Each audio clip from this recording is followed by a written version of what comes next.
Muy bien. ¿Algo que comentar antes de empezar?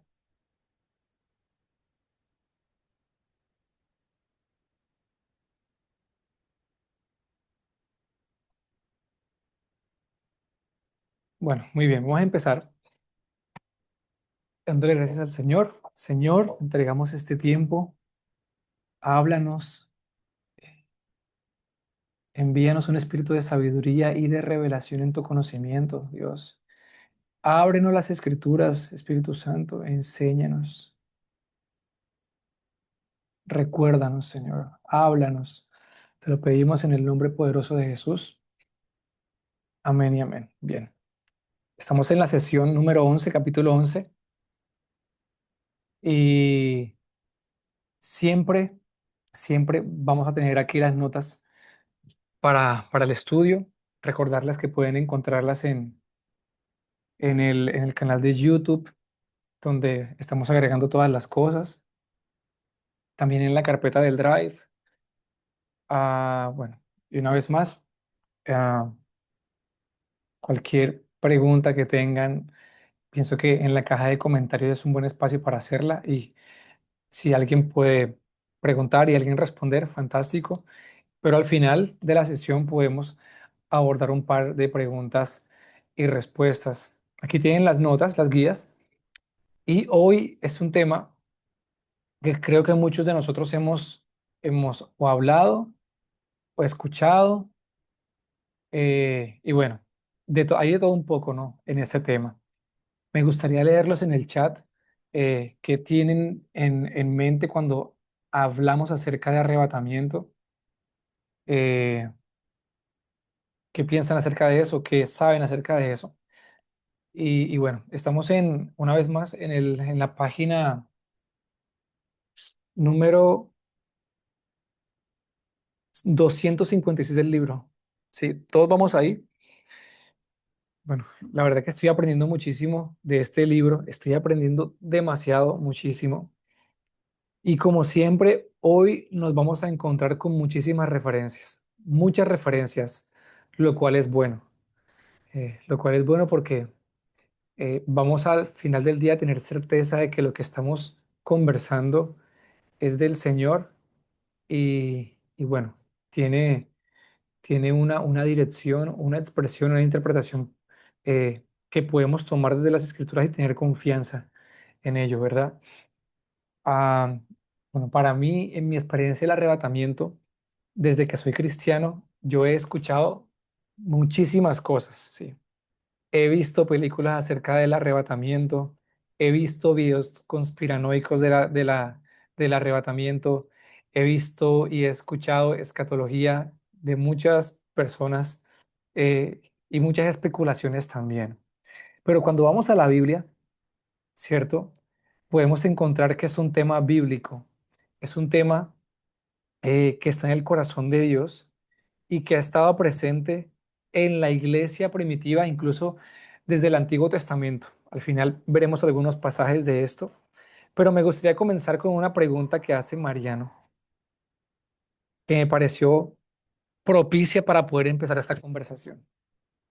Esta conversación es ideal e importante que podamos iniciarla sin preconceptos y muy abiertos a, a poder incluso derribar nuestros paradigmas que tengamos, incluso lo que creemos acerca del arrebatamiento, sea que lo hayamos escuchado en un sermón o lo hayamos visto en una película o leímos un libro, una novela. Bueno, es posible de que haya mucha información valiosa allí y tampoco mi invitación hoy es a que reformes tu teología acerca del arrebatamiento, más que invitarte y motivarte a que lo que sabes puedas buscarlo en las escrituras y puedas comprobar que lo que tú crees es verdad. Es decir, si tu idea del arrebatamiento es solamente una idea que tú escuchaste, ¿cierto? O aprendiste de alguien, pero en su momento no te tomaste la oportunidad de escuchar, perdón, de leer o de repasar esos versículos específicamente que hablan acerca de esto, yo te invito a que tú puedas ir por esos versículos que vamos a estar estudiando en esta noche. Sí.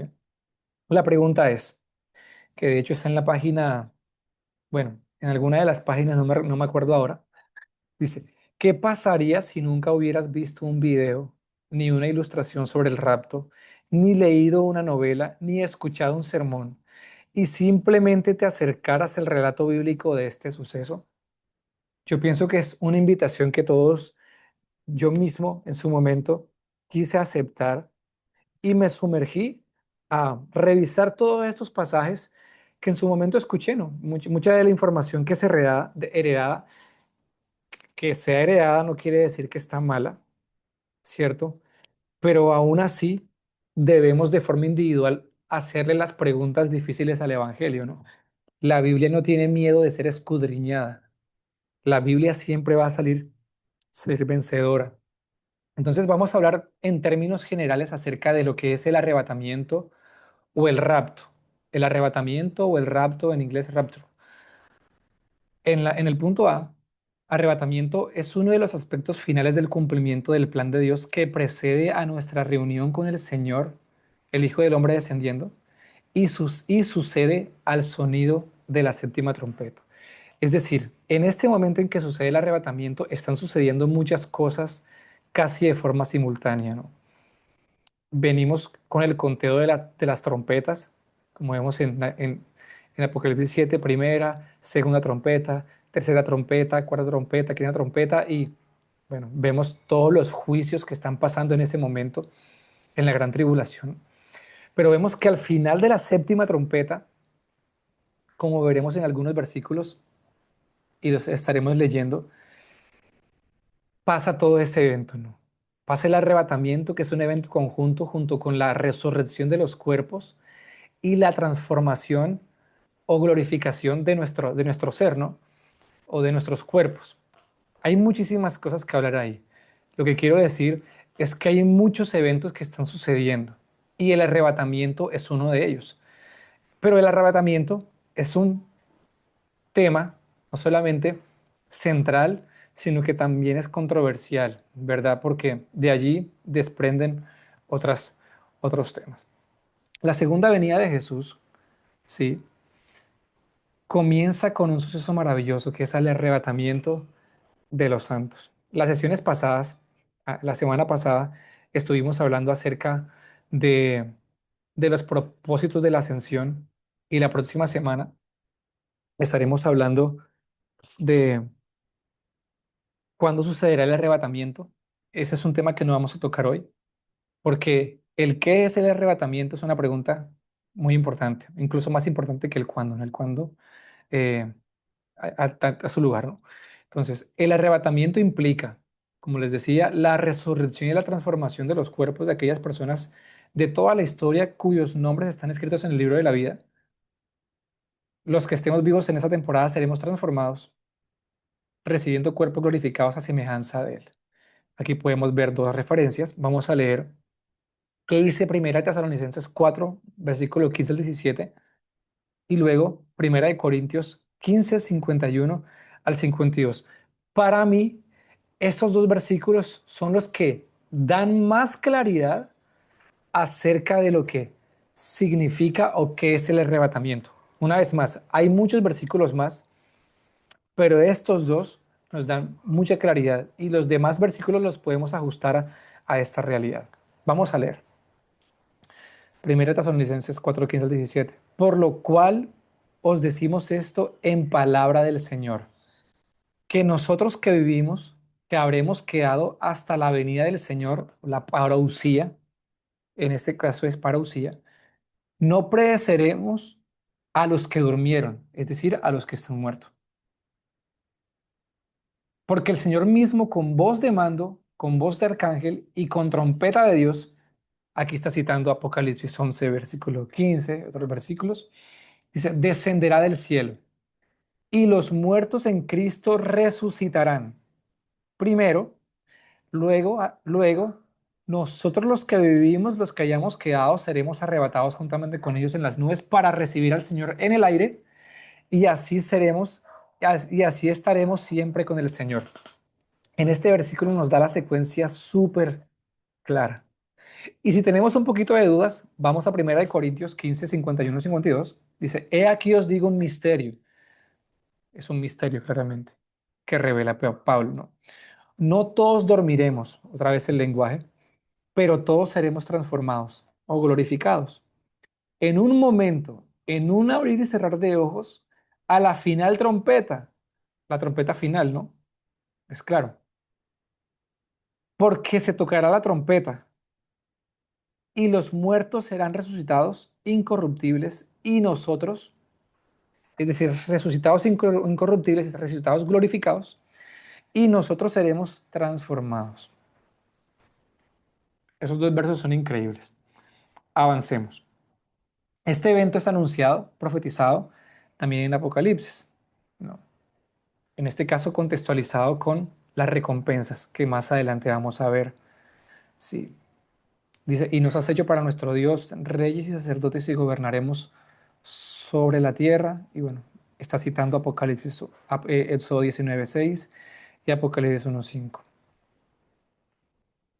Este tema es importantísimo, como vemos en la letra E, porque trajo entendimiento, y ese entendimiento, lo que produjo, el fruto que produjo este entendimiento fue aliento y ánimo a los creyentes de la iglesia. Sí, cuando leemos, por ejemplo, 1 Tesalonicenses capítulo 4, versículo 18, en ese contexto de la venida del Señor, dice, por tanto, alentaos los unos a los otros, ¿sí? Con estas palabras, hablando de este evento del arrebatamiento. 1 Tesalonicenses 5:11, por lo cual animaos unos a otros, edificaos unos a otros, así como lo hacéis. Romanos 15:4, porque las cosas que se escribieron antes para nuestra enseñanza se escribieron a fin de que por la paciencia y la consolación de las escrituras tengamos esperanza. Y todos estos versículos que encontramos acá, amigos, hablan acerca de esta realidad. Es decir, el tener presente la idea del arrebatamiento y todo lo que implica la transformación de nuestros cuerpos, la resurrección de los muertos, traía mucho ánimo y mucho valor, mucha confianza, mucha paciencia y mucha esperanza en la iglesia. Aquí más versículos que pueden encontrar.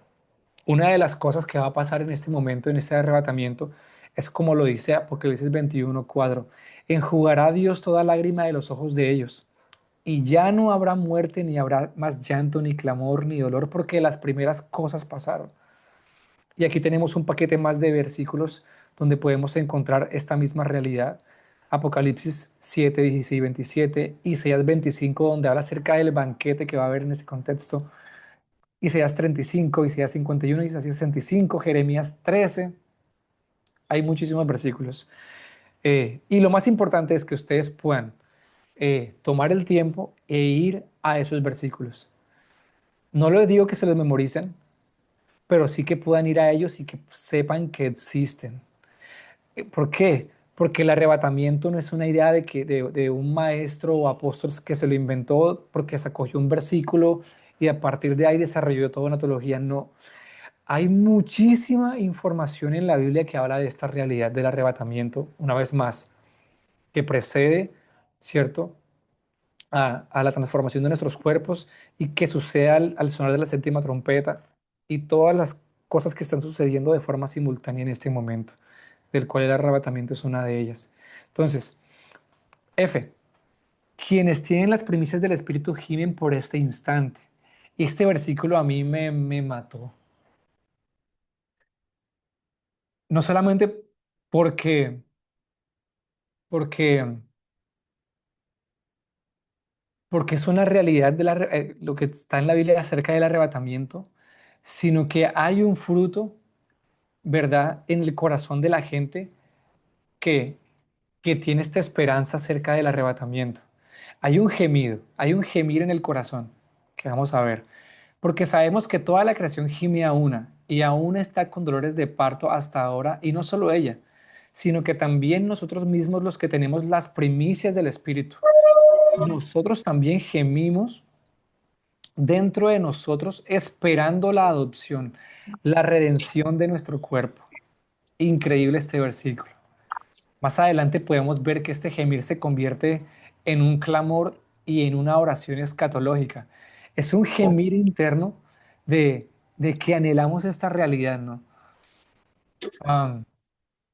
puedo verlo, como cuando Pablo habló de que nuestro espíritu clama, Abba Padre, la manifestación del Padre, ¿verdad? Apocalipsis 21:17 dice que el espíritu y la esposa dicen ven, y el que oye diga ven, y el que tenga sed venga, ¿cierto?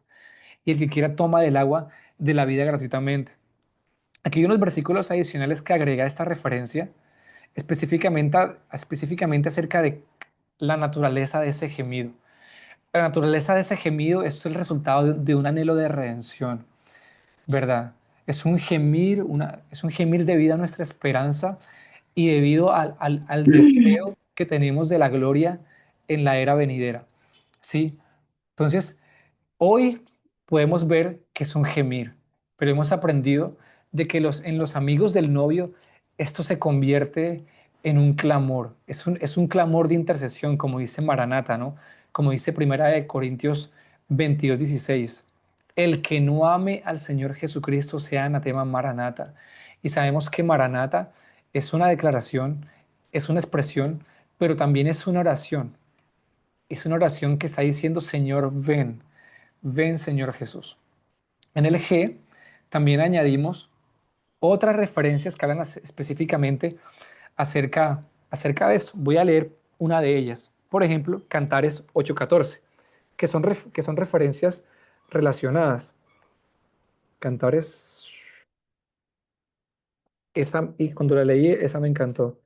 Cantares 8:14 dice, apresúrate, amado mío, y sé semejante al corcio y al cervatillo sobre las montañas de los aromas. Apresúrate, es un anhelo, es un deseo.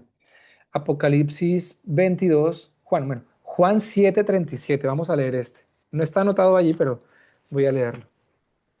Juan 7:37, que están relacionados con esta realidad. Dice, en el último y gran día de las fiestas, Jesús se puso en pie y alzó la voz diciendo, si alguno tiene sed, venga a mí y beba. Y el que cree en mí, como dice la Escritura, de su interior correrán ríos de agua viva. El verso 39. Esto dijo del Espíritu que habían de recibir los que creyeran en él, pues aún no había venido el Espíritu Santo porque Jesús no había aún sido glorificado. Y es un clamor que lo produce el Espíritu Santo. Una vez más, el versículo de Apocalipsis 22:17.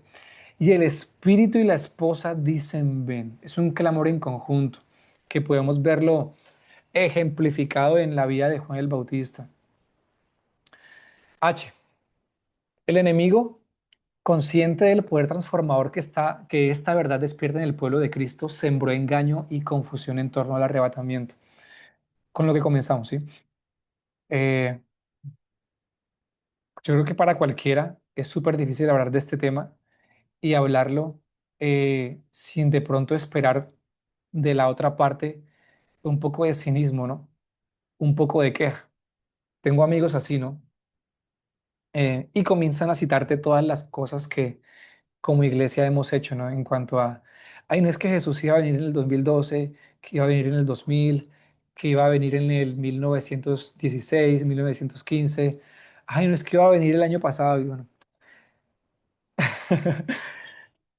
Entonces, creo que es inevitable abordar ese tema sin poder recibir esta respuesta burlona, ¿no? Pero el llamado que el Señor nos hace es a poder seguir hablando de esto afuera y fuera, a tiempo y fuera de tiempo, ¿no? ¿Por qué? Porque, bueno, como dice acá, el enemigo es consciente del poder transformador que esta verdad despierta en el pueblo de Dios, por lo cual sembró engaño y confusión en torno al arrebatamiento. Es claro, mira, todo lo que Dios, a todo lo que Dios hace un diseño, Dios siempre, Satanás siempre genera un antidiseño, una versión corrompida, ¿no? Y por eso, como lo veíamos las sesiones, dos sesiones anteriores, la del Hijo del Hombre, el mundo tiene una narrativa para explicar esto. Si tú le preguntas a una persona que no es creyente, él automáticamente va a darte datos especulativos y conspiranoicos, ¿no? Basado en las películas que ve, eh, Avengers, extraterrestres y toda la narrativa acerca de que un hombre en el cielo algún día va a venir y va a tomar nuestros recursos naturales, nos va a destruir, nos va a colonizar. Bueno, esa es la narrativa secular. Entonces, el resultado de esta controversia y del engaño de Satanás ha tenido tres expresiones con las cuales tenemos que combatir. La inmensa mayoría del cuerpo de Cristo decidió silenciar esta expectativa y relegarla a seminarios o espacios de estudio académico. Es decir, pareciera de que solamente puedes tocar este tema o solamente una persona, un erudito que haya tenido estudios académicos en una universidad tiene el permiso de poder hablarlo, ¿no? Pareciera así, ¿no? Lo cual es falso. Segundo, otros lo catalogaron como un tema secundario al que no hay que prestarle atención. Sí, exacto. Hay gente que piensa que esto no es porque hay que prestarle atención a los eventos o todas estas cosas. Si hay cosas más importantes que hacer en la iglesia, ¿cierto? Bueno. Tercero, muchos de los que muchos de los que profundizaron en las profecías sucumbieron ante el sensacionalismo o el aislamiento del avance del reino de los cielos. Este sensacionalismo es lo mismo que toda esta teología especulativa, ¿no? Donde comenzamos a hablar ah, de la ONU, del presidente tal, de las lunas de diferente color. Bueno, comenzamos a como a traducir señales externas, eh, tratando como de en cierta medida adivinar el día del regreso de Jesús, ¿no? Cuando Primera de Corintios, no, Segunda de Tesalonicenses 2 dice que no se dejen, no se turben, ¿verdad? Y no se dejen mover en cuanto a su creencia de que el día del Señor está cerca, ¿no? Y habla acerca de la abominación desoladora, habla acerca de la gran apostasía, bueno, es otro tema, ¿cierto? Pero bueno, estas dos señales son importantes para poder comenzar a discernir los tiempos. Entonces, elimina los preconceptos y tradiciones. Esa pregunta fue la que leímos ahora. Ahora, oremos que el Señor nos guíe por su Espíritu Santo a tener una perspectiva desde las Escrituras, que dejemos de tercerizar nuestro aprendizaje teológico, que dejemos de tercerizar nuestro aprendizaje del conocimiento de Dios y que podamos tomar eh, responsabilidad en el asunto. Sí, claro, que tenemos que escuchar a nuestro pastor, tenemos que escuchar a quienes nos enseñan, pero no podemos asumir que todo lo que ellos dicen está bien, ¿cierto? Como decía Pastor Mariano, como dijo Pastor Mariano en unas notas que yo tomé recientemente, voy a ver si las encuentro. Ay, lo encuentro, aquí está. Yo la anoté de un sermón reciente que lo tomé y lo anoté en mi agenda. Se los voy a leer. Debemos comprobar si lo que se predica es coherente con la palabra. No importa quién esté hablando, pastor, predicador, escritor, influencer, toda enseñanza debe ser probada a la luz de la palabra, porque la palabra profética las escrituras es la palabra profética más segura. Entonces aquí yo había dicho que en el libro, en la página 262, pues leyéramos acerca de las tres actitudes que debemos cultivar, ¿verdad? Para poder tener una buena comprensión. Vamos a ver si las encuentro aquí.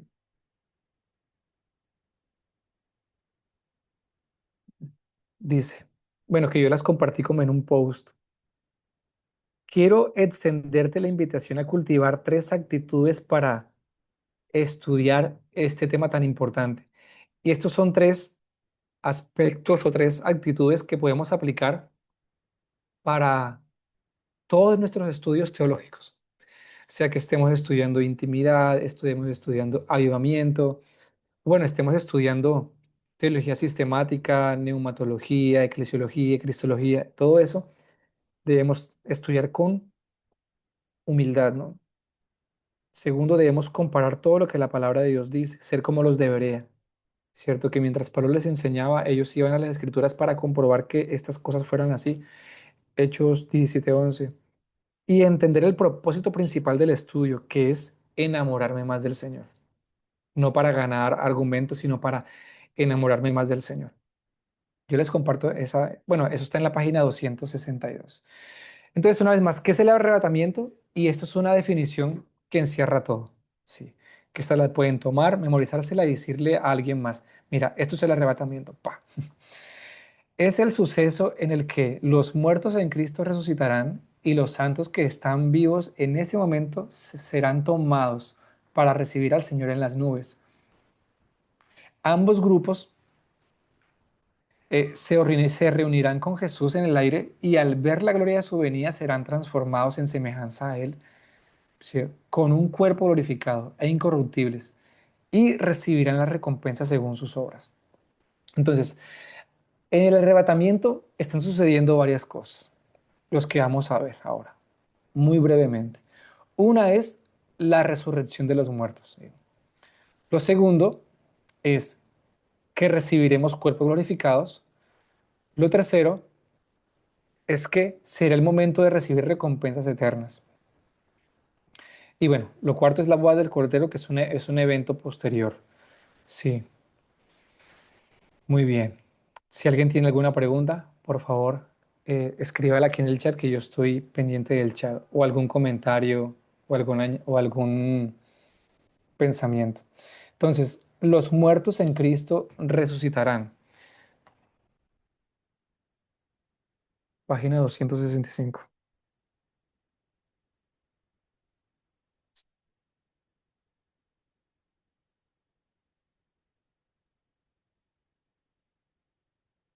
Sí. La resurrección es un evento tan dramático, tan loquísimo también, que una vez también podemos ver un antidiseño cuando vemos estas películas de zombies y todo eso, ¿no?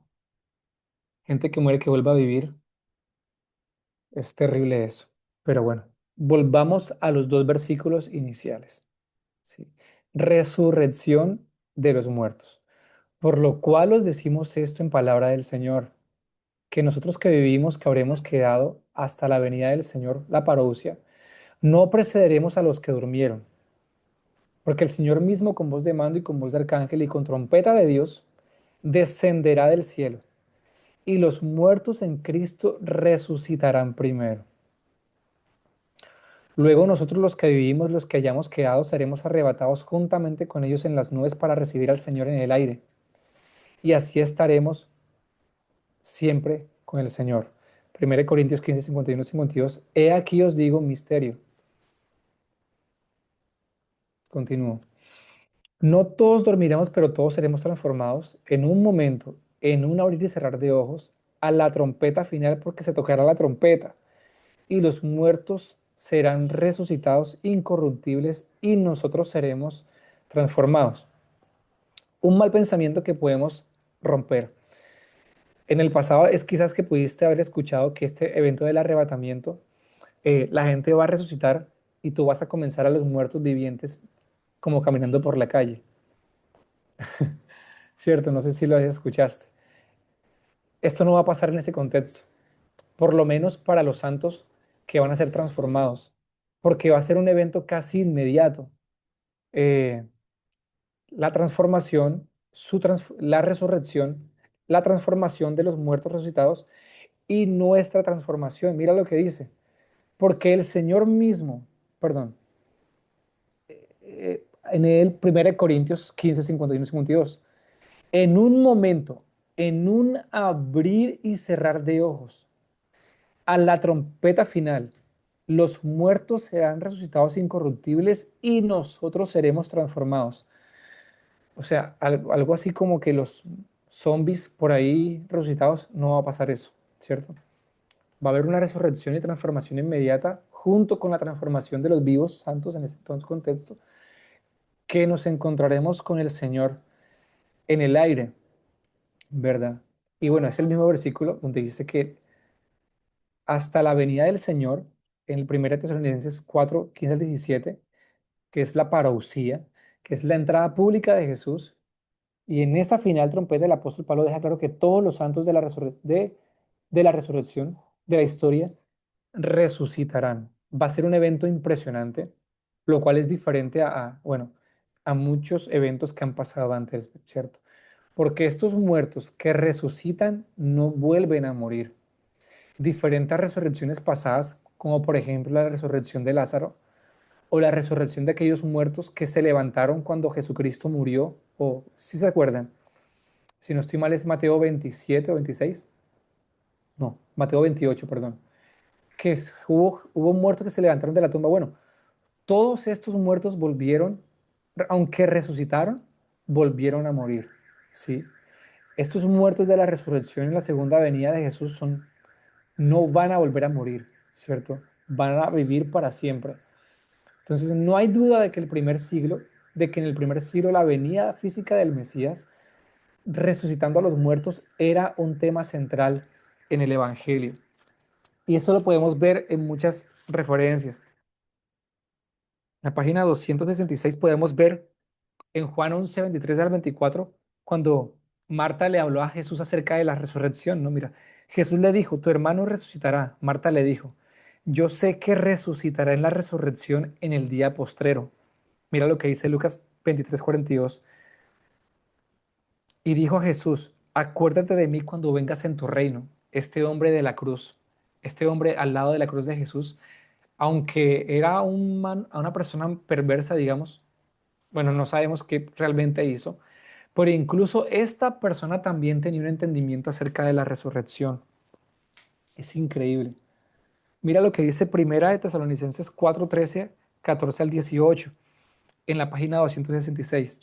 Tampoco queremos, hermanos, que ignoréis acerca de los que duermen, para que no os entristezcáis como los que no tienen esperanza. Porque si creemos que Jesús murió y resucitó, así también traerá Dios con Jesús a los que durmieron en él. Por tanto, alentaos los unos a los otros con esas palabras.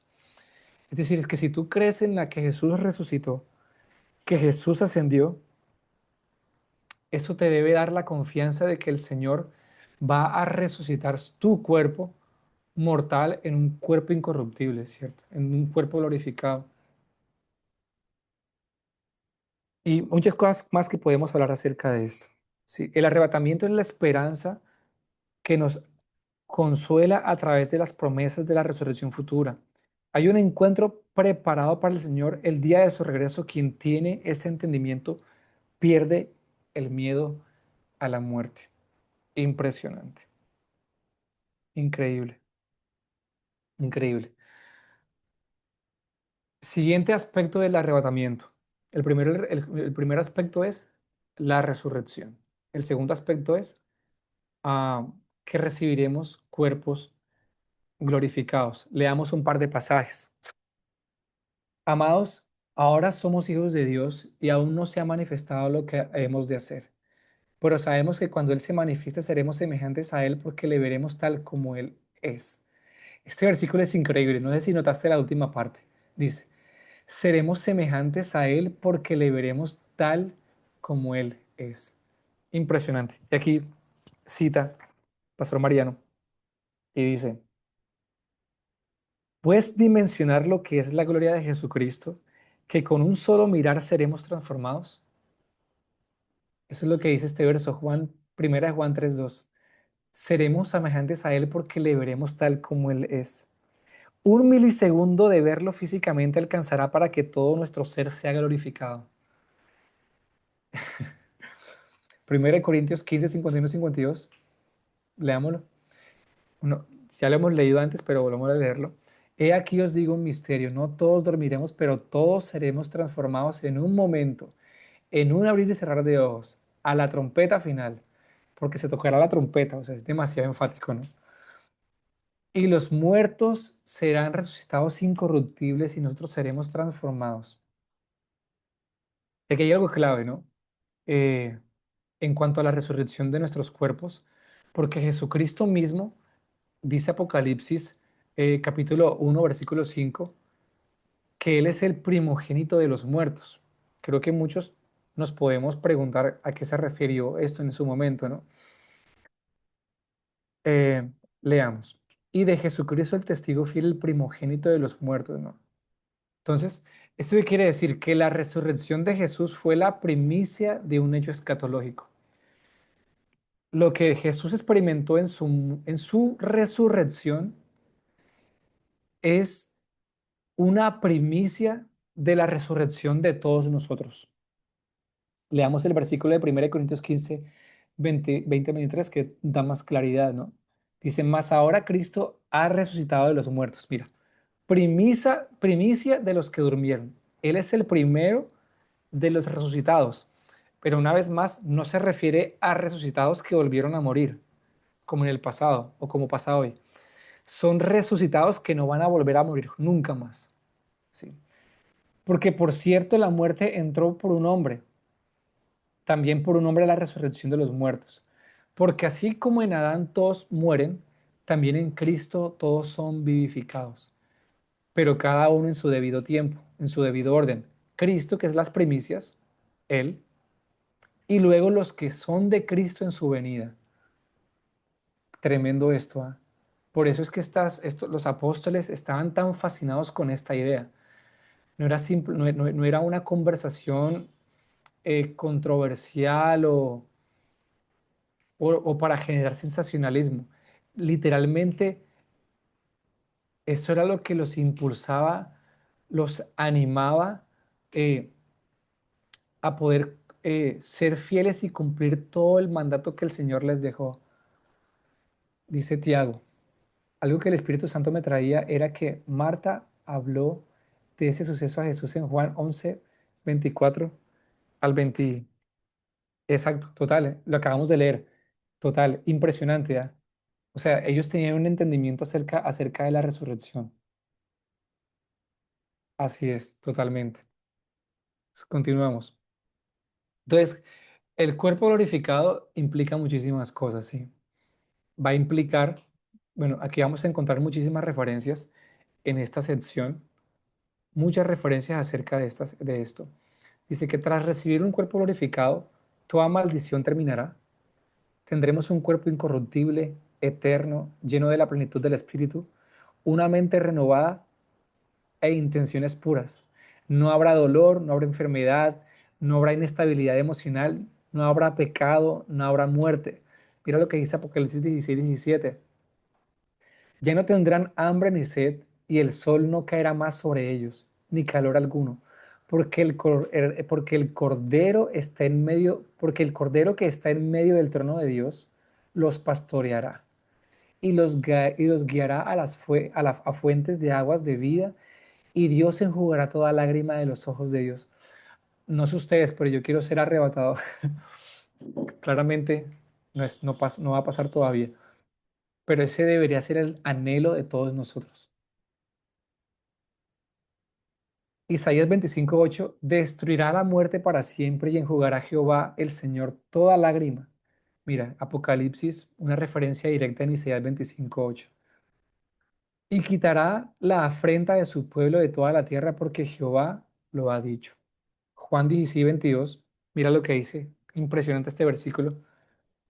También vosotros ahora tenéis tristeza, pero os volveré a ver, mira, increíble, pero os volveré a ver, y se gozará vuestro corazón, y nadie os quitará vuestro gozo. Jesús mismo lo prometió, estaba hablando de esta realidad. Hay mucho que decir acerca de este. Bueno, por ejemplo, podemos leer Oseas 13:14. Vamos a Oseas 13:14, muy rápido. Daniel Oseas, Joelamos, Daniel Oseas. Oseas 13, sí, 13:14. Lo que dice, de la mano del Seol los redimiré, los libraré de la muerte. Oh muerte, yo seré tu muerte y seré tu destrucción. Increíble, ¿ah? Oh muerte, yo seré tu muerte y seré tu destrucción, oh Seol. La compasión será escondida de mi vista. Impresionante ese versículo. Romanos 8:18. Leamos Romanos 8:18. Rápido. Dice, pues tengo por cierto que las aflicciones del tiempo presente no son comparadas con la gloria venidera, que en nosotros ha de manifestarse. Una vez estamos hablando del arrebatamiento. Aquí hay más versos para que profundicen, los lean todos. Es increíble. ¿Qué más podemos decir acerca? de la glorificación del cuerpo. Todos estos hombres de Dios en el pasado, Moisés, Isaías, Abraham, anhelaban esto, anhelaban todas estas cosas que tú y yo estamos viendo. Será el momento de recibir recompensas. Este es un tema bastante enfático y es lo que nutre de valor a la iglesia, ¿no? El hecho de que eh, mm, todo lo que nos pasa en esta era, eh, digamos, las cosas negativas que nos pasan, en nombre del Señor, eh, son un combustible para aquel momento, ¿no? Porque no son para siempre, tienen una fecha de vencimiento. Y de acuerdo a nuestra fidelidad en el Señor en esta era, asimismo, nosotros recibiremos recompensas. Cuando leemos todos estos versículos que los vamos a ver dentro de un momento, eso debería añadir a nuestro corazón un valor heroico, ¿no? Por vivir vidas que den honor a la gracia del Señor, vidas que persigan la pureza, vidas que persigan una vida radical frente al Señor, ¿no? Leemos Apocalipsis 11:18, dice, la parte B, bueno, todo. Y se airaron las naciones y tu ira ha venido, y el tiempo de juzgar a los muertos y de dar el galardón a tus siervos, los profetas, a los santos y a los que temen tu nombre, a los pequeños y a los grandes, y de destruir a los que destruyen la tierra. Bueno, también para ellos hay recompensa. Primera de Pedro 5:4 dice que, y cuando aparezca el príncipe de los pastores, vosotros recibiréis la corona incorruptible de justicia. Aquí me parece algo increíble, y es que Jesucristo mismo va a recibir una herencia, ¿no? Cuando leemos Salmos 2:8, el Padre le dice, pídeme y te daré por herencia las naciones, y como posesión tuya los confines, wow, y como posesión tuya los confines de la tierra. Él está hablando acerca de una recompensa que le corresponde a Jesús. Pero lo que más me impacta es que Jesús no está dispuesto a recibir recompensa solo para él, sino que esa recompensa él la va a impartir en su gente, ¿verdad? En aquellos a quienes le amamos. Y podemos ver esas conversaciones que Jesús tenía con sus apóstoles acerca de que ellos iban a sentarse en 12 tronos, ¿no? Bueno, muchas conversaciones que estuvieron. Vamos a leer este bloque de texto que me parece muy interesante y puede darnos un poco más de entendimiento. Como hemos mencionado anteriormente en su venida, en su primer venida, Jesús murió para que cada uno de nosotros podamos tener la herencia de la salvación. Tú y yo hoy tenemos esta herencia, la salvación. Pero en su segunda aparición será el tiempo en el que Él recibirá la herencia que el Padre le asignó, el gobierno de toda la tierra. Apocalipsis, perdón, Salmos 2, versículo 8. Cristo se sentará en el trono de David como un rey físico desde Jerusalén, ¿sí? Gobernará sobre Israel y las naciones desde Jerusalén. Toda rodilla se doblará y toda lengua confesará que Jesucristo es el Señor. Eso es una realidad literal. En la primera venida, nosotros recibimos lo que el Padre nos prometió. En la segunda, el Cordero recibirá la recompensa de su sacrificio. Cuando leemos Apocalipsis capítulo 5, 6, dice que Él es digno de tomar el rollo y de leer sus sellos, y más adelante dice, y hace referencia a que a que esto que él recibe es el título de propiedad de la tierra. Dice que él recibe toda gloria, todo honor, todo poder de lo creado en el cielo y en la tierra. Vamos a leer ese versículo muy rápido, que yo lo tengo aquí demarcado. La herencia que recibe Jesús en ese momento. Dice, um,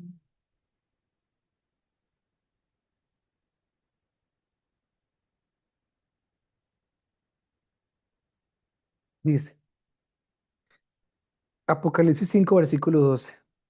Y decían a gran voz, el cordero que fue inmolado es digno de tomar el poder, las riquezas, la sabiduría, la fortaleza, la honra, la gloria y la alabanza. y a todo lo creado que está en el cielo y sobre la tierra y debajo de la tierra y en el mar y a todas las cosas que en ellos hay. Oí decir, al que está sentado en el trono y al Cordero sea la alabanza, la honra, la gloria y el poder por los siglos de los siglos. Entonces lo que Jesús recibe es el título de propiedad de la tierra, del universo, ¿no? Continúo. Por eso, no clamar por su regreso es egoísta. Es tiempo de que nuestro amor, desde que nuestro Señor obtenga el galardón de su obra. Continúo. Jesús podría recibir su herencia solo, sin embargo, el unigénito murió para transformarse en el primogénito de muchos hermanos. Cuando vuelva, el soberano de los reyes de la tierra prometió compartir su herencia con los santos y recompensarlos según sus obras. Increíble esto. Lo voy a volver a leer. Cuando el soberano de los reyes de la tierra, cuando vuelva, el soberano de los reyes de la tierra prometió compartir su herencia con los santos y recompensarlos según sus obras. Dice, dará territorios, naciones, roles de gobierno, cercanía a su templo en Jerusalén, un nombre nuevo con autoridad en la era venidera, reconocimiento ante el Padre y los ángeles y tantas promesas más. ¿Puedes dimensionar el corazón y la humildad de este rey? Él anhela compartir su gobierno con nosotros. No desea regir las naciones solo. Como vimos, los ejércitos del cielo están aguardando para venir a reinar físicamente sobre la tierra. Increíble. Bueno, hay más cositas que podemos hablar acerca de esto, pero bueno, aquí dejé marcado algunos ítems que podemos abordar del tema. Mira, esto es impresionante. Voy a leerlo desde acá. La letra F, la letra F, sí, perdón, la letra C. Voy a leerlo muy rápidamente. Página 270. Cuando el arrebatamiento forma parte de la cultura de la iglesia, se debilita todo anhelo de ser aprobados por los hombres o por este sistema, porque hay una recompensa que nos fue asegurada y que no será dada por las manos y que nos será dada y asegurada por las manos de Jesús en aquel día. El arrebatamiento dará comienzo al tiempo en el que Jesús recompensará con tesoros eternos a quienes hayan invertido su vida en esta era. Así como el Señor, eh, nosotros le demostramos al Señor cuánto le amamos por nuestra obediencia y fidelidad a Él. Él no es injusto y también nos recompensa debido a esto. No, nos da recompensas eternas. Hay un tema más, ¿cierto? Pero bueno, me gustaría que lo abordáramos en la siguiente sesión. En este momento me gustaría abrir un espacio para que hablemos y tengamos algunos pensamientos o preguntas acerca de esto. Vamos, ¿quién se anima?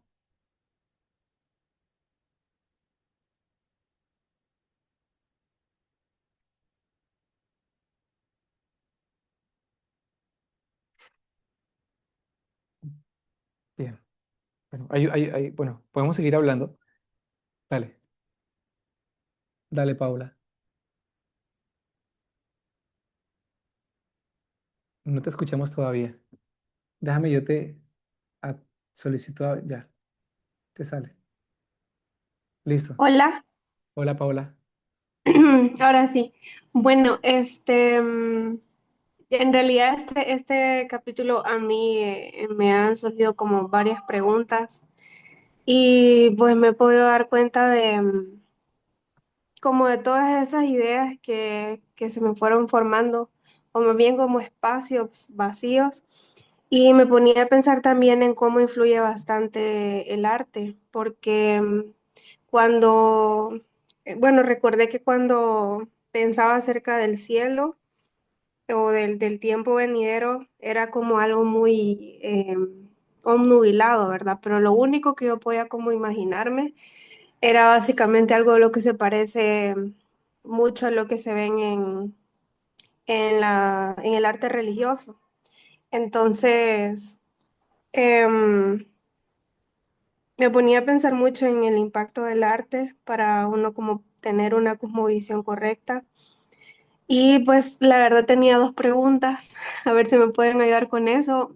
Creo que nunca me había puesto a pensar en ese momento del arrebatamiento. ¿Qué va a pasar con las personas que están en la postura de donde dice que las naciones se van a enojar porque va a ser anunciado que Cristo viene a reinar sobre todas las naciones?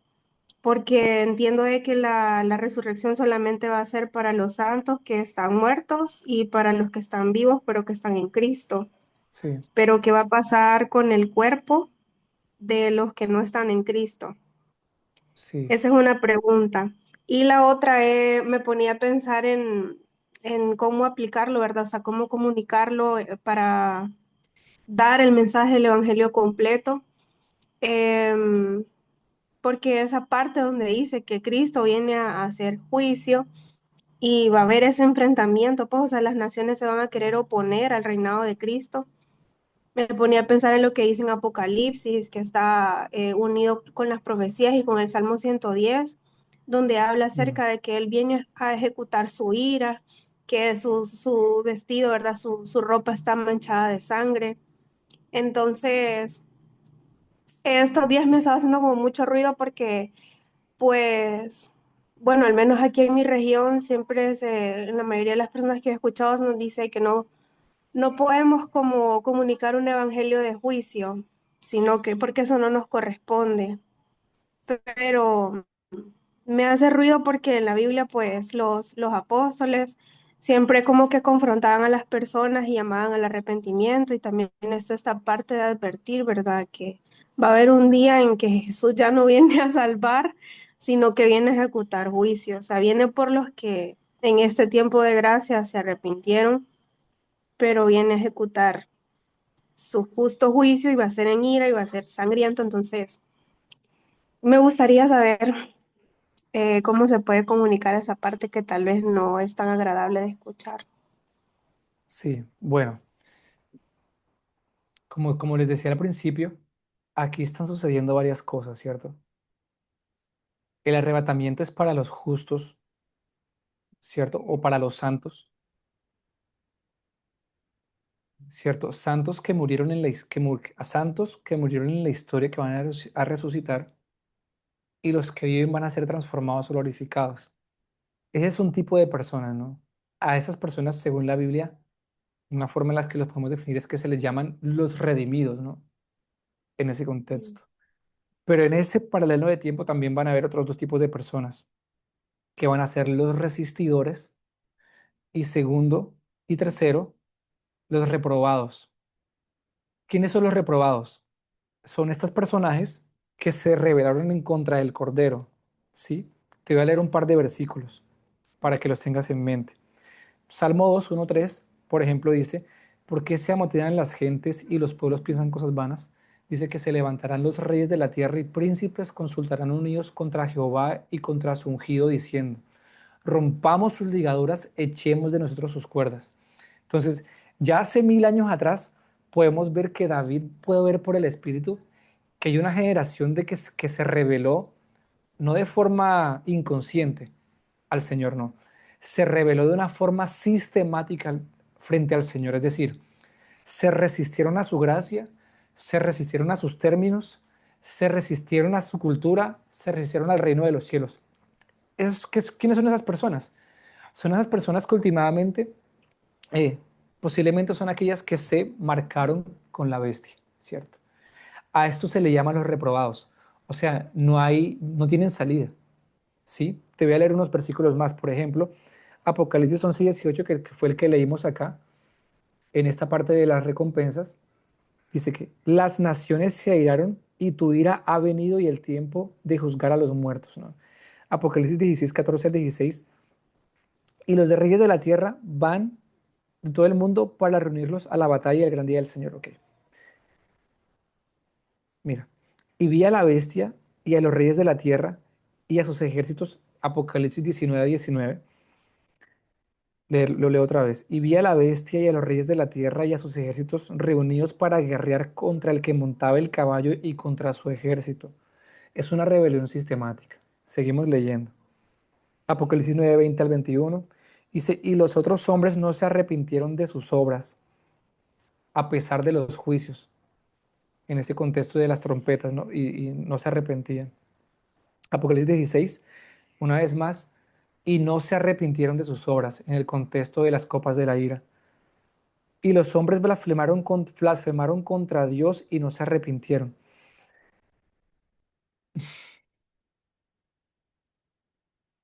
Estas personas que son perversas, que ya las hay, pero a medida de que se vaya acercando este día, se van a radicalizar aún más, ¿no? Apocalipsis dice que el que hacía justicia siga siendo justo y el que sea malvado siga siendo más malvado, ¿no? Es lo que también la Biblia llama el colmo de la maldad. O sea, el hombre va a llegar a niveles muy altos de maldad, ¿no? Lo cual requiere un juicio y una intervención de parte de Dios. Por eso aquí dice, y de juzgar, ¿verdad? Y de destruir a los que destruyen la tierra. Hay otro tipo de personas. Bueno, los primeros son los redimidos. Tenemos nuestros cuerpos glorificados, los resucitados, que van a tener, van a tener herencia, como lo estamos viendo, ¿no? Dios va a darles herencia, como dice 1 Corintios 3, ¿cuál? 1 Corintios, dice aquí en las notas, mm, 1 Corintios, no es el 15, bueno, no recuerdo ahora, pero una de esas recompensas son las que podemos ver en Apocalipsis 2 y 3. Creo que es 1 Corintios 13, o déjame yo lo busco. Está aquí en el libro. Ya te lo digo. Acá está. Yo lo marqué. 1 Corintios 3 de 12 al 15. Leámoslo muy rapidito. ¿Qué dice 1 Corintios 12 al 15? Pues, ahorita te hago un resumen de lo que te estoy diciendo. 1 Corintios 12, 3, 12 al 15.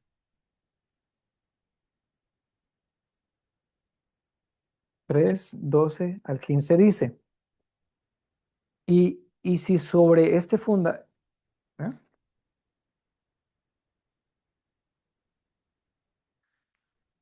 Creo que es el 2.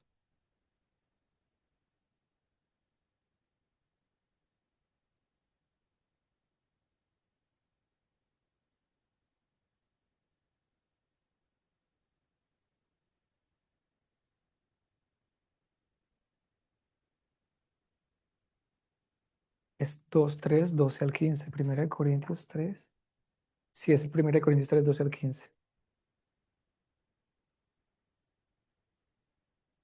Dice, y si sobre este fundamento alguno edificare oro, plata, piedras preciosas, madera, heno y hojarasca, la obra de cada uno se hará manifiesta porque el día lo declarará, este día del que estamos hablando, pues por el fuego será revelada y la obra de cada uno, el cual sea, el fuego la probará. Si permaneciese la obra de alguno que sobreedificó, recibirá recompensa. Mira lo que dice también Daniel 7:27 y que el reino y el dominio y la majestad de los reinos debajo de todo el cielo se ha dado al pueblo de los santos del Altísimo, cuyo reino es reino eterno y todos los dominios le servirán y le obedecerán. Entonces, otra vez vuelvo a lo que tú me estás, a lo que la pregunta. En ese contexto van a ver los redimidos con cuerpos glorificados, resucitados que estarán con el Señor en la procesión. Los segundos son los resistidores, son aquellas personas que, aunque no creyeron en el Señor, no fueron marcados con la bestia, que son estas personas sobre las cuales tú y yo vamos a gobernar en ese contexto, ¿no? Y los resistidores, todos ellos van a ser destruidos por completo, como dice Zacarías capítulo 14 y Apocalipsis 17 y 18. Van a ser totalmente destruidos. Hay muchas referencias que hablan acerca del lago de fuego, incluso como un lugar físico en Edom, donde toda esa gente va a ser echada ahí. eh, Porque fueron marcados con la bestia. Entonces, ¿cómo se enseña esto? perdón. Bueno, ya te doy la palabra, Kate. ¿Cómo se enseña esto? Esto tiene que enseñarse de una forma pastoral, ¿no? Y pienso que hay muchas maneras. Pero bueno, quiero darle primero la palabra a Kate. De pronto ya quiera compartir algo al respecto. Dale, Kate. Hola, buenas noches. Hola, Kate. Yo quería decir algo sobre la segunda pregunta que hizo Sí, dale. Pau. ¿Fue Pau? Bueno, Hola. hay un tema y bueno, precisamente iba a Hechos 2, estaba meditando en Hechos 2 y resulta que los discípulos tuvieron que recibir la promesa, ¿verdad?, del Espíritu para poder ser testigos y eh, hacer las obras de Cristo a través de todos los hechos de los apóstoles y las epístolas hasta Apocalipsis. Entonces nos damos cuenta de cómo esa llenura del Espíritu Santo, el perseverar juntos, el perseverar en la doctrina de Cristo, en tener comunión unos con otros, en orar, em, los capacitó para poder predicar fielmente el mensaje, porque nosotros no estamos eximidos de predicar totalmente el mensaje. Hay que hablar del amor de Cristo, pero hay que hablar de la ira del Señor. Entonces, yo creo que, de hecho, a mí me encanta Hechos 2 y creo que sería una buena oración para perseverar, porque no vamos a poder enseñar este mensaje, predicarlo fielmente sin el Espíritu. Entonces, Él nos dará los recursos, nos dará la creatividad. Creo que nos va a permitir vivir lo que Joel profetizó, que tendríamos sueños, visiones. Em, el espíritu de la profecía estará sobre nosotros y así como David pudo ver todas estas cosas, de hecho yo hoy meditaba en uno de los salmos que decía que es, bueno, en Hechos 2 está también, que David decía, Señor, es que siempre te veo, o era algo así como que siempre yo te veo delante de mí, como yo te veo siempre delante de mí, no seré conmovido. Entonces te podrás imaginar que si David vio a Jesús delante de él, en el espíritu de la profecía, que no nos permitirá ver el Padre a través de este mover fuerte del espíritu. Entonces yo creo que el volver a enfocarnos en Jesús, él nos va a dar la fuerza y el poder, porque yo sí creo que no vamos a, que este mensaje no puede ser predicado sin el poder del Espíritu Santo, sin la llenura del Espíritu Santo y sin las manifestaciones de estos dones de poder del Espíritu.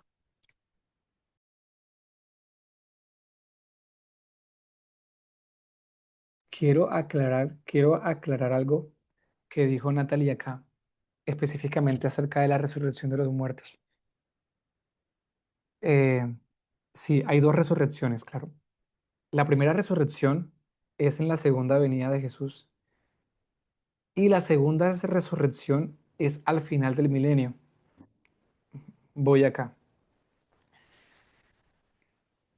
Los santos de toda la historia, desde Adán, ¿cierto? Todos los santos justos que murieron incluso, que murieron, pero como dice la Biblia, para ellos fue um, por la fe, ¿no?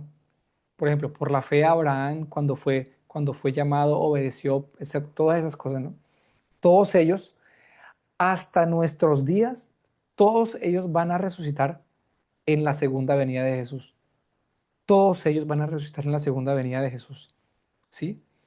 La segunda resurrección es una resurrección para muerte. Es decir, por eso Daniel dice, bienaventurados los que resuciten en la primera resurrección, porque la resurrección segunda es para condenación eterna, ¿sí? Todos los que resuciten al final del milenio se van para el lago de fuego. ¿Me explico? ¿Por qué? Pongo un ejemplo. Hay gente que va a morir en el milenio. Hay gente de carne y hueso que no tiene cuerpos glorificados, pero van a morir, según dice Isaías 65, si no estoy mal. O Isaías 11, Isaías 9, o Isaías 9. Ellos van a morir, sí, pero hay gente que va a morir, pero dice, maldito el niño que muera de 100 años. O sea, en el milenio la gente va a comenzar a vivir en la realidad física de la gente del pasado. Van a comenzar a vivir 500, 1000 años. O sea, por eso dice, el que muere en el milenio es porque es una persona mala. Es decir, se rebeló en contra de Dios o hizo algo malo, ¿no? Entonces, una vez más, en la primera resurrección los que resucitan es gente justa que murió en toda la historia. Desde Adán el justo hasta el último que muera en Cristo antes de que la segunda venida. Todos ellos van a resucitar y van a recibir cuerpos glorificados. Una vez más, la segunda resurrección es para condenación eterna. Todo el que muera, bueno, ahora, ¿quién resucita en la segunda resurrección? Toda la gente mala, ¿cierto? Pero esa resurrección es para lanzarlos al lago de fuego para siempre. ¿Me explico? Por eso Daniel dice, bienaventurados los que, creo que es en Daniel 12, versículo 1. Vamos a verlo. Daniel Oseas Joel Amos. Daniel 12:1 dice.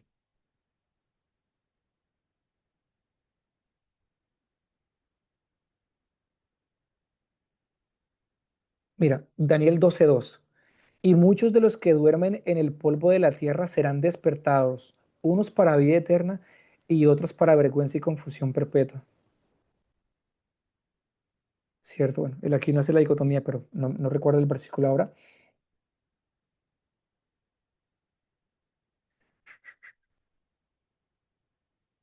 Mm,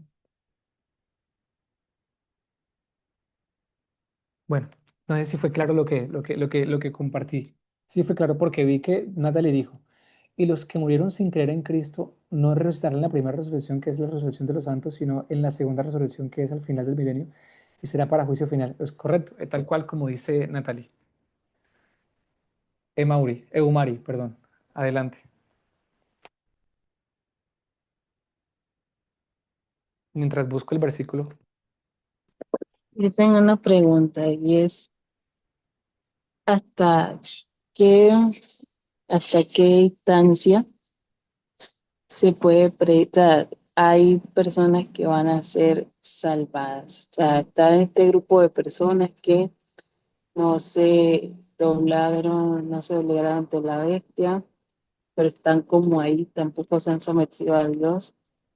Están los santos redimidos reinando junto con Cristo. Y hasta que, o sea, después de todo eso es que viene el gran juicio y hasta qué momento es momento de salvación. O sea, eso me confunde porque hay diferentes, eh, no sé, que leyendo los versículos no me queda claro. Sí. Esa es una pregunta. eh, bueno, fíjate que en el contexto en que va a pasar, que son los sellos, ¿verdad? Los 7 sellos, las 7 trompetas y las copas. Va a morir casi un 50% de la humanidad, sí. Eh, y dentro de ese 50%, claramente que va a morir gente buena, justa, que creyó en Cristo, que son los mártires, y por otro lado gente malvada, ¿no? Debido a los juicios, ¿no? Las úlceras, los terremotos, eh, las guerras, todo eso que va a pasar, ¿no? Y yo pienso que hasta qué momento puede la gente ser salva, o sea, la gente que recibió al Señor Jesús hasta el arrebatamiento. O sea, una vez más, la marca, por eso es que en la postura dispensacional el miedo es ese. Cree en Jesús antes de que Él venga, ¿no? Porque cuando Él venga, el que estaba vivo fue transformado en un abrir y cerrar de ojos, y el que murió, pues resucitó, ¿no? Sí, fue justo. O sea, ese es como el momento, o sea, la gente va a tener tiempo de recibir al Señor hasta el momento en que hasta el momento del arrebatamiento. Un segundo antes, o sea, no lo sé. Y bueno, Pero y es otra me queda cuestión. todavía Ajá. me queda todavía la duda porque es como, ¿cuál sería el sentido de reinar sobre personas que, o sea, está el milenio? estamos reinando junto con Cristo y reinar sobre personas que digamos que al final no van a ser como salvas, como no sé Ya te voy a qué. explicar, ya te voy a explicar. Ajá, La gente que quede viva en el milenio, que no fueron, o sea, a los que se les llama resistidores, que va a haber mucha gente, incluso los reyes de la tierra, reyes físicos de la tierra van a seguir gobernando y gente viva, real, es en esos 1000 años continúa la gran comisión. O sea, la gran cosecha es una cosa, ¿sí? Que va a pasar en el mayor avivamiento de toda la historia. Pero la gran comisión es un tema que va desde el Antiguo Testamento y que llega hasta el final del milenio. ¿Por qué? Recuerda que Isaías, Jeremías, Ezequiel, una y otra vez habla de que toda la tierra será llena del conocimiento de Jehová. Nuestro rol como redimidos va a ser gobernar en colaboración con ellos. No sé si me voy a entender. Ellos van a tener oportunidad de salvarse en el milenio. Mira el paradigma. Jesús gobernando por 1000 años y ellos experimentando el gobierno perfecto de Jesús durante 1000 años. Como dice Ageo 2 y el principio de Génesis. Toda la tierra será llena del conocimiento de Jehová. Sí, me voy a entender. Y una vez más, por eso al final del milenio va a haber gente que se va a rebelar en contra del Señor, ¿cierto? La segunda expresión de Gog y Magog, y donde el Señor le va a dar la oportunidad a todas las naciones otra vez de reunirse a hacer guerra, porque Satanás va a ser liberado, ¿no? Tiene sentido en el contexto de que va a haber gente viva, de carne y hueso, que va a tener, porque incluso va a haber gente en el milenio que va a nacer y que va a tener la oportunidad de conocer a Jesús. Me hago entender. Am, y una vez más, bueno, lo que hablamos del juicio el juicio del gran trono blanco, y hay muchas cosas que podemos hablar después, pero de pronto en este espacio te puedo contar, bueno, te doy el versículo de las dos resurrecciones que te debía. Apocalipsis 20, versículo 4, dice, y vi tronos, y se sentaron sobre ellos los que recibieron facultad de juzgar. ¿Quiénes son? Los santos redimidos. Y vi las almas de los decapitados por causa del testimonio de Jesús y por la palabra de Dios, los mártires, los que no habían adorado a la bestia ni a su imagen y que no recibieron la marca en sus frentes ni en sus manos y vivieron y reinaron con Cristo 1000 años. Mira eso.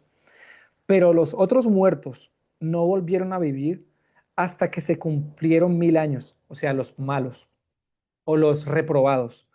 Esta es la primera resurrección. Mira, bienaventurado y santo el que llegue, perdón, bienaventurado y santo el que tiene parte en la primera resurrección.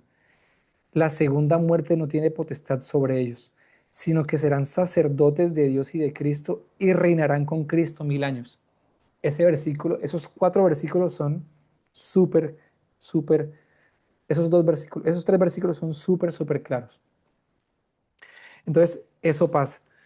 Hay muchísimas más referencias, digamos que no, si quieren yo les puedo pasar ese documento, habla acerca de cómo va a ser esa dinámica del milenio, que vamos a ser los redimidos en ese contexto, reinando en colaboración con los reyes de la tierra.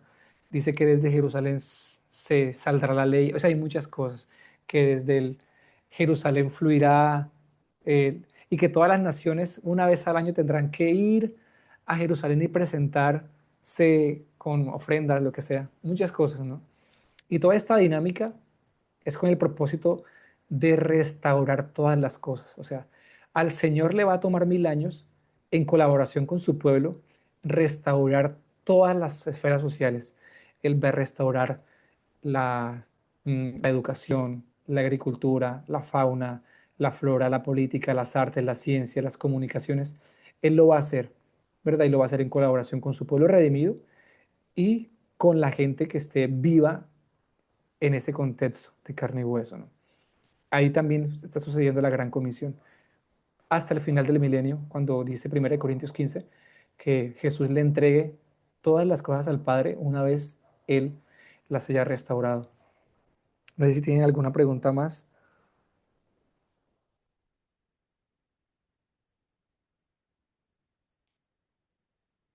No sé si te quedó claro, Mauri, o tienes una pregunta. Dale, si tienes otra pregunta, hazla. Creo que quedó claro, Sí, pero debo como leer más sobre el tema. sí, pero no, exacto, eso te iba a decir, no te quedes con eso. Eh, busca las referencias, ¿no? Por ejemplo, primera, esta de que te acabo de decir, Apocalipsis, Apocalipsis 20, del 4 al 6. Esa referencia habla acerca de esa dinámica, esa dinámica que está pasando en ese momento. Bueno, creo que nos extendimos un poco más, pero estuvieron muy chéveres las preguntas. No había visto el mensaje, Nati. Tienen que decir, creer en Jesús. Así es, totalmente. Ellos en el milenio, los que viven en el milenio y los que nazcan en el milenio, van a tener la oportunidad si creen en el Señor. Claramente. Bueno, gracias. Señor, te entregamos este final de sesión. Glorifica tu nombre, santifica tu nombre, Señor. Danos sabiduría y entendimiento, Señor. Impártenos todos estos pasajes, todos estos versos y ayúdanos a tener un entendimiento, Señor, de todas estas cosas, Señor. Bendice cada una de las personas que están conectadas, a los que no se pudieron conectar y los que participarán, Señor. Bendice sus familias, sus trabajos, sus vidas cotidianas, Señor. Te lo pedimos en el nombre de Jesús. Amén y amén. Gracias, amigos, por conectarse, por sus preguntas, por compartir. Estoy súper contento hoy. Bueno, eso que fue una clase, un poco, una sesión. Bueno, Gaby está por ahí conectada. Qué gusto verte, Gaby. Qué bueno. Bueno, voy a tomar una foto. Hasta mañana, amigos. Bye. Cualquier preguntita, saludas a tu perrito, muy lindo. Bueno, chao. Bye, Eumari. Chao a todos. Chao, gracias.